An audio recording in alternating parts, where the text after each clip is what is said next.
शिकवणार काय? हा प्रश्न गंभीर होत जाणार.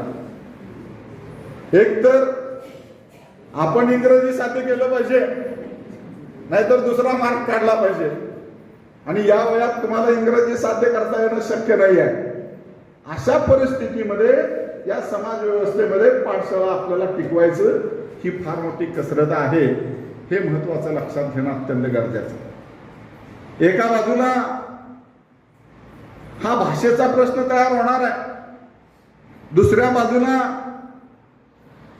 घरातल्या लोकांची अत्यंत उदासीन अवस्था निर्माण होत चाललेली आहे, तिसऱ्या बाजूला श्रावकांची बघण्याची भूमिका बदलत चाललेली आहे, चौथ्या बाजूला मुनिजनांची बघण्याची भूमिका बदलत चाललेली आहे.